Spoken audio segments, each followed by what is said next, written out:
All right, everybody, welcome to Math with Grace. Today we're going to be going through Algebra, Unit 10, Lessons 6 through 10. Lesson 6 starts on page 24, and it's called Best Fit Lines and Extrapolation.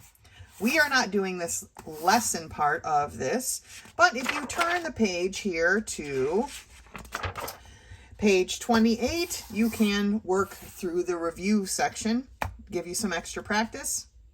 That's Lesson 6.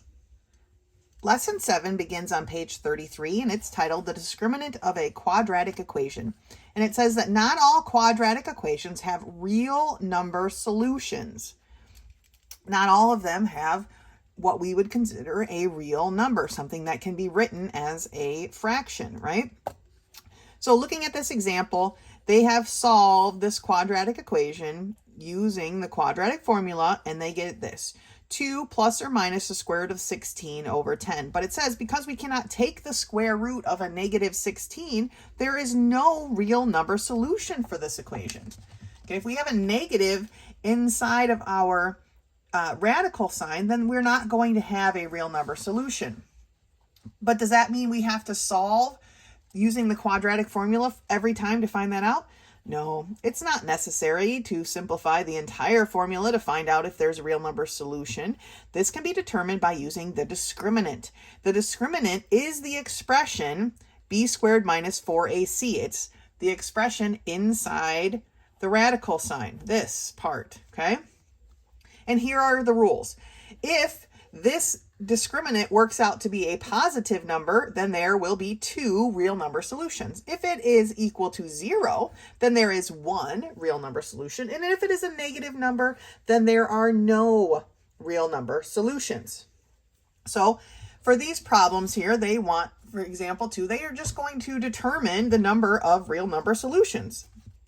So remember, we always want to decide what is our ABC. Well, for this equation, 2x squared minus 3x plus 5, our a is equal to 2, our b is equal to a negative 3, and our c is equal to 5. Then we just put in that information into the discriminant, the b squared minus 4ac, and we solve. In this case, it turns out to be a negative number. Therefore, we have 0 real number solutions. For this next one, 2x squared plus 5x minus 3, they solve the discriminant and get a 49. So that tells us there are 2 real number solutions. And for 9x squared minus 6x plus 1, our discriminant is 0, which tells us there is only 1 real number solution. Let's turn the page. So the top of page 34, they want us to use the discriminant and determine how many solutions each quadratic equation has. Remember, the discriminant is b squared minus 4ac. So for problem number 1, we have 4x squared plus 6x plus 9 equals 0. A equals 4, b equals 6, c equals 9. Then we have 6, the quantity squared, minus 4 times 9. Okay? Our biggest question is 6 squared bigger than, because this is a negative here now, and it's going to be a negative, is it bigger than 4 times 4 times 9? Well, 6 squared is 36. 4 times 9 is 36. So if we're multiplying that by 4, then this is going to be a larger number, right? 16 times 9 is 144. So we have 36 minus 144. I don't even care what the answer is to that. I know it's going to be a negative number. So if it's a negative number, we have 0 solutions. Okay? That's what they're looking for here. So number 2, 4x squared plus 6x plus 3. My a equals 4, b equals 6, c equals 3. So my formula is b squared. So 6 squared minus 4 times 3. 6 squared is 36 minus 4 times 4, which is 16. 16 times 3 is 48. So again, I don't need to finish this. 36 minus 48 is going to be a negative number, so there are no real number solutions for that quadratic equation. What about number 3? X squared minus 5x equals, or plus 1 equals 0. So my A equals 1, my B equals a -5, and my C equals 1. Okay? So I have B squared, or -5 squared, minus 4 times 1 times 1. I don't even need to go any further than this, right? 5 squared is 25, minus 4 is a positive number. That tells me we're going to have two real number solutions. We knew that from this step, right? We know that this was going to be 25 big minus 4, because 4 times 1 is 4. So this one has two real number solutions. Number 4, 3x squared plus 2x minus 6. A equals 3, B equals 2, C equals -6. So we know that whether our A is negative or, and I'm talking about or, not and, our C is negative, that the second half of our discriminant is going to be positive. So I've got B squared, so 2 squared minus 4 times 3 times a -6. Now I know that this second half is going to be positive, because negative times negative is positive. This is positive. It's a positive answer, so I have two real number solutions, okay? I don't need you to solve this all the way. I need you to solve it far enough that you know whether it has a negative number, a positive number, or a zero number, okay? Number 5, 6x squared minus 2x minus 8. So A is 6, B is -2, C is a -8. That's going to give me a positive number, remember? So B squared is -2 squared minus 4 times 6 times a -8. -4 times -8 gives me a positive number. This is going to be a positive answer, so I have 2. All right, let's look at number 6. 1/4 x squared plus 1/3 x plus 1/9 equals 0. Now, you could multiply this out by the lowest common denominator, but that would require quite a bit of work. So let's just take it as it is. My A is 1/4, my B is 1/3, my C is 1/9. Because both A and C are positive numbers, I know I'm going to have a minus something. So let's do this. B squared is 1/3 squared minus 4 times 1/4 times 1/9. Okay. 1/3 squared is 1/9. I'm squeezing it in here. You square the 1, you square the 9. Minus, okay, these 4's actually cancel, and so this is 1. So it's 1/9 minus 1/9. Well, 1/9 minus 1/9 is a 0, and that tells me that I only have one solution. One real number solution for this particular problem.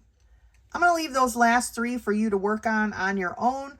Remember, what we want to do is just find the discriminant, the part that would be underneath the radical sign, because that determines how many real number solutions we have.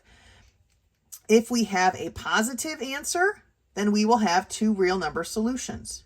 Okay? If we have 0 as our answer, then we will only have 1 real number solution. But if our answer underneath there is going to be negative, then we end up with 0 real number solutions for our quadratic equation. Okay? That's lesson 7. Good job. Lesson 8 begins on page 37, and it's titled Multiplying and Dividing with Fractional Exponents. Remember, we've been working with changing radical notation to fractional notation and vice versa, right? Well, multiplying and dividing numbers with fractional exponents uses the same operation as multiplying or dividing whole number exponents.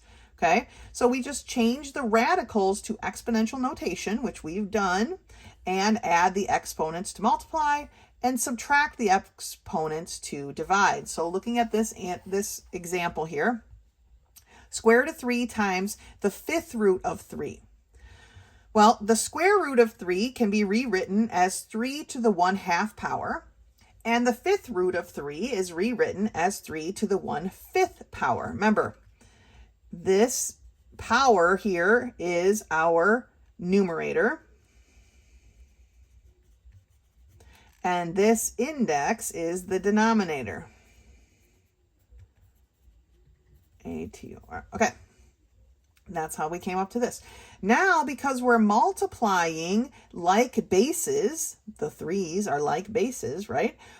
All we have to do is add up their exponents, okay? Just like you would if you took x squared times x to the 3rd power, right? They have a like base. You would add these and you would get x to the 5th power. So when we get that, we get 3 to the 1/2 plus 1/5. Now, for this, you have to find the common denominator, which is 10. So we got 1/2 and 1/5. To make this have a denominator of 10, we had to multiply both the top and the bottom by 5, right? To get this to be a denominator of 10, we had to multiply both the top and the bottom by 2. So we end up with 7/10. Okay, so we have 3 to the 7/10. And it can be rewritten, right? Just like, they're not asking that, but it could be rewritten as the 10th root, right, of 3 to the 7th power. But we don't need to go that far, or at least not in this example. So let's look at example 2 then. Now they want us to divide the cubed root of 5 squared divided by the square root of 5. Normally, we wouldn't be able to do that. But when we change them to exponential notation, we then can divide, because dividing means we subtract our exponents. So we end up with 2/3 minus 1/2. Well, 2/3 minus 1/2, we can't do as they sit. We have to find a common denominator, and that's 6. So to get this to be a 6, we had to multiply it by 2, so we need to multiply the numerator by 2. To get this to be a 6, we multiply 3, so we multiply the numerator by 3. 4/6 minus 3/6 is 1/6. So we have 5 to the 1/6 power, or the 6th root of 5, okay? Now it says a term to the 1st power can be changed to exponential notation, so an expression can be simplified. Here we have an x times the cube root of x squared. Well, this x is to the 1 power, and so we just rewrite that to match the other one. So instead of writing x to the 1 power, or just x, we write it to x to the 3/3 power, which is the same as 1. And then we're able to either either add or subtract. All right? Let's turn the page. So for number 1, we have the square root of x divided by the 5th root of x squared. So first thing we want to do is write these in fractional notation. So the square root of x can be rewritten as x to the 1/2 power divided by, for the 5th root of x squared, okay, this 2 goes in the numerator, and the 5, the index, comes and drops down into the denominator. So now we have x to the 1/2 power divided by x to the 2/5 power, okay? Well, we can rewrite that now as x to the 1/2 minus 2/5. But now we need to figure out what that actually works out to be. So we have 1/2 minus 2/5. They have to have a common denominator. That's going to be 10. Okay. 2 has to be multiplied by 5 to get to 10. So we multiply the 1 by 5 and get 5/10. Here, 5 has to be multiplied by 2 to get to 10. So we multiply the 2 by 2 to get to 4. So now we have 5/10 minus 4/10, which gives us x to the 1/10 power. Now, like I said, you do not have to rewrite this into exponential, into radical form. That is fine the way it sits, okay? Number 2, we have the square root of x squared divided by the 4th root of x squared. Now, the square root of x squared is x, but we'll rewrite it right now, right, as the x to the 2/2s, or the 2/2 power, right? Because this 2 goes in the numerator, this 2 that would be there goes in the denominator, divided by x to the 2, right, over 4 power. This I'm going to rewrite as x to the 3/2 minus 2/4 can be reduced to 1/2, right? So x to the 3/2 minus 1/2 gives me x to the 2/4 over 2 power, right? Oh, I don't know why I wrote 3. This should be a 2. Sorry. 2 over 2 minus 1 over 2 gives me 1 over 2, which we know as the square root of x. Okay? I made a mistake there. This was a 2 over 2. Okay. For number 3, 6th root of 6 to the 5th power times the cubed root of 6 to the 2 power. A lot of stumbling here for me. So we have 6, the 5 goes in the numerator, the 6 goes in the denominator, times 6, the 2 goes in the numerator, the 3 goes in the denominator. Okay, so we have 6 to the 5/6 times 6 to the 2/3 power. Okay, or 6 to the 5/6 plus 2/3 power. Now we have to actually get these to add together. So 5/6 plus 2/3. I don't need to change my 5/6, but I do need to change my 2/3 to have a denominator of 6, which means I multiplied here by 2. So I multiply my numerator by 2, and I end up with 6 to the 9/6 power, right? But that can be reduced. I'm running out of space. This can be reduced. Don't forget to reduce your fractions when possible. So it becomes the 3/2 power. 6 to the 3 over 2 power. Okay. Let's take a look at number 4. X divided by the cubed root of x squared. So I have x divided by x to the 2 over 3. Oh, I keep making these 2's into 3's. 2 over 3. Since this denominator is 3, I'm going to change this x to the 1 power to be 3 over 3, which is the same exact thing. So I can rewrite them then as x to the 3 over 3 minus 2 over 3, or x to the 1/3 power. Okay? Number 5, I have the square root of 2 times the 6th root of 2. So the square root of 2 can be rewritten as 2 to the 1/2 power, because its exponent is 1, right? And its index is 2, times 2 to the 1/6 power, which then we can rewrite as 2 to the 1/2 plus 1/6 power. So now we need to get that figured out. We've got 1/2 and 1/6 we're trying to add. I don't need to change my 1/6, but I do need to change my 1/2 to have a denominator of 6. 2 times 3 gives me 6, so I multiply my 1 by 3 and I get 3. So I have 3/6 plus 1/6 is 2 to the 4/6, or, goodness gracious, with these 6. That can be reduced to 2 to the 2/3 power. Goodness gracious. Enough with the 6's already. So 2 to the 2/3 power. For number 6, I have the 6th root of x to the 5th divided by the square root of x. Let's rewrite this.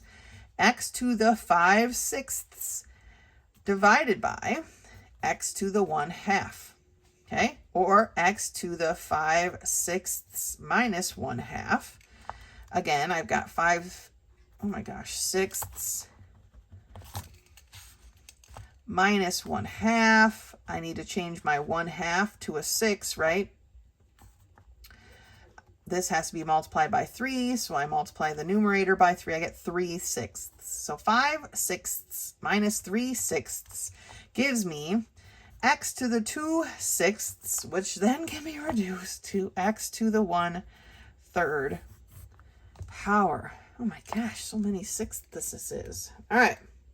So first step, change them both to fractional notation, right? Then if it's multiplying, we add, and if it's dividing, we subtract. All right, great job. That is lesson 8. Lesson 9 begins on page 42, and it is titled Longer Unit Conversions. It says several conversion fractions can be lined up in one equation to make a unit conversion. When we're converting from kilometers per hour to feet per second, we don't have a simple conversion for that. So we have to take it one part at a time. We're going to change the hours to seconds, and we're going to take the kilometers and change that to feet. Okay, so here is our beginning one. You can choose whichever way you want. If you wanted to do the hours to seconds first, you go for it. It doesn't really matter. But here they chose to go kilometers to feet first. So they know that 1.609 kilometers is 1 mile. Okay, remember we want these to be across from each other, not next to each other, but across. And that 1 mile is equal to 5,280 feet. Okay, so that gets us to feet. And then this cancels here, and this cancels here, and this measurement is what's left. Okay, then, and I know they did that here, but I'm trying to do it here to show you. Then we have 1 hour, and we know that 1 hour equals 60 minutes. Okay, so our hours are gone. Well, we know that 1 minute equals 60 seconds. Now our minutes are gone, and we're left with seconds. So now what we're left with is our feet per second, and then we just multiply our numerators times our numerator, and our denominator times our denominator, and then do the division at the end. And they ended up with 33.7 feet per second. Okay, and the same goes for this next example, which is ounces per second to kilograms per hour. Okay. Again, if you want to start with the ounces and kilograms, that's fine. If you want to start with the seconds and go to hours, that's fine. It doesn't matter which one you start with. Here they decided to go start with their converting to kilograms. So we have our ounces here. Well, we know that 1 ounce is 28.35 grams. So here goes our ounces gone. We know that 1,000 grams is a kilogram. So there go our grams, and we're left with our kilograms, which is what we needed. We know that 60 seconds is 1 minute, and our seconds get canceled. And 60 minutes is 1 hour. And here we are with our hours. And then it's just multiplying across the numerators, multiplying across the denominators, and then doing our division at the end to get to our answer. All right, so let's take a look at these examples at the top of page 43. A cheetah chasing an antelope covered 100 yards in 3 seconds. How many miles per hour did the cheetah travel? Well, it traveled at 100 yards in 3 seconds. Okay. How many miles per hour did it go? Well, I'm going to start with my hour, changing my seconds over. And I know that there are 60 seconds in 1 minute. Okay. And I know that there are 60 minutes in 1 hour. Seconds are gone, minutes are gone. I'm left with my hour. All right. Now, getting from yards to miles. Well, 1 yard is 3 feet, right? We know that 1 yard is 3 feet, and we know that there are 5,280 feet in 1 mile. Now, as you can see, I had to start in the denominator that time and go up, right? Because the thing I'm trying to cancel started out in the numerator. So I need to write that same thing in the denominator so that they can cancel. Feet cancel with feet. I'm left with my miles. All right? If you don't know this, like if you didn't know, even though it was in this problem right over here, that 5,280 feet were in a mile, these are simple things that you can look up. Those simple conversions, okay? Now we need to multiply. I didn't leave myself a lot of room, but 100 times 60 times 60 times 3 equals 1,080,000. Okay, and what is left in the top? Miles. Okay, all over 3 times 1 times 5,280. And that gives me 15,840 hours, right? Because that's what's in our denominator. And now we divide our 1,080,000 divided by 15,840. And the calculator tells me that it is 68.18. I'm going to round it to 0.2 miles per hour. So how many miles per hour did the cheetah travel? He traveled at 68.2 miles per hour. Okay, that's a speed limit we're more familiar with. than yards per second. Okay. Looking at number 2. At a gas station near the U.S. and Mexico border, a sign tells Galen that the distance to Patzcuaro, I know I said that totally wrong, is 154 kilometers. If he gets 17 miles to a gallon of gasoline, how many liters will he use in taking his friend to Patzcuaro? Okay, I'm not sure. They gave you the conversions here, which was nice of them, right? But what are we starting with? Well, we're starting with the fact that he has to go 154 kilometers, right? That's how far it is to get to where he needs to go. Okay, kilometers. 154 kilometers is where he needs to go. And we are trying to get to how many liters of fuel will he use to take his friend? Well, he gets 17 miles of gas to the gallon of gas, right? He gets 17 miles per gallon. So we're really trying to get to miles per liter, right? That's what we're looking for. So first, let's get here and figure out our miles, okay? So to change these kilometers to miles, we're going to use this thing, right? There's 1 mile in 1.6 kilometers, right? But what would be the next step then? Well, he gets 17 miles per gallon. So we have 1 gallon, which is 17 miles. All right, I'm going to cancel my kilometers. I like to cancel as I go so I can see what I'm left with. Right now I'm left with gallons, but I'm trying to get to liters, okay? So once we are at that point, then we need to use this other formula. There are 3.8 liters in 1 gallon, right? Because our end game is liters. Our gallons cancel. So everything is canceled now, and we're only left with liters, which is what we want. How many liters will he use to take his friend?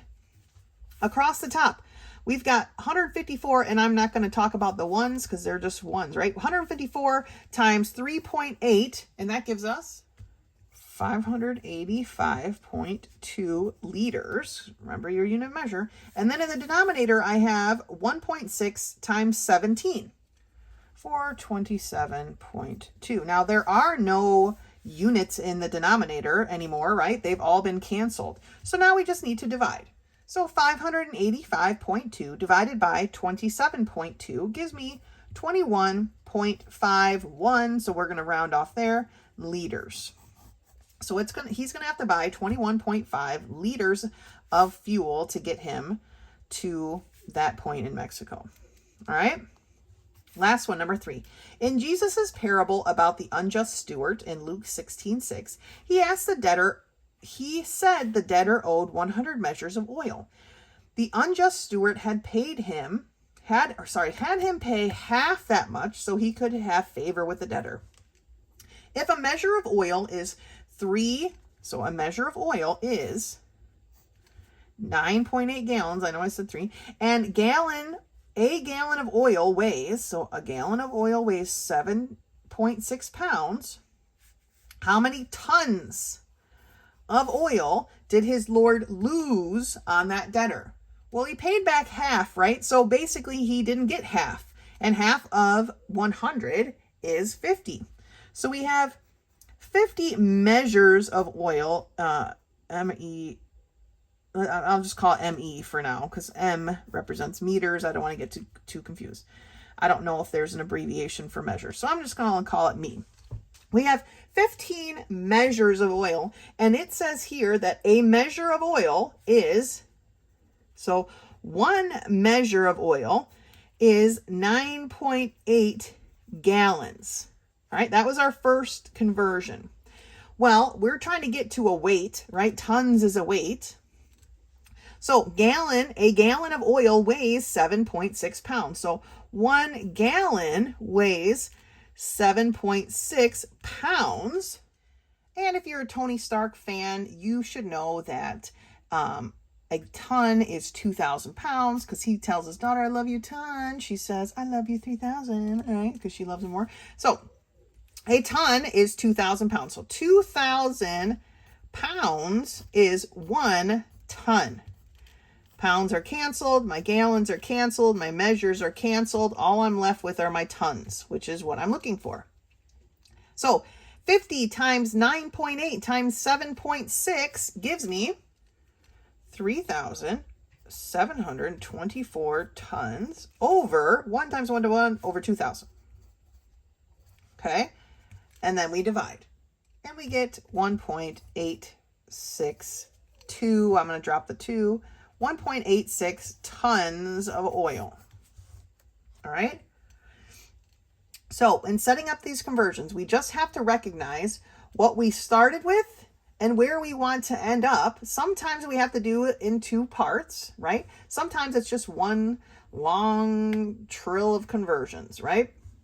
But we just keep going. How do we get, if we start with a measure, well, what conversion do we have? We have measures to gallons, right? Now I'm at gallons, I can go from gallons to pounds. Now I'm at pounds, I can go from pounds to tons, and that's where we wanted to end up. All right, so it's just kind of like a trail of where you want to go. But that's it for lesson 9. You've done a great job. Keep it up. As always, if any questions come up, please don't hesitate to send me a text. Otherwise, until next time.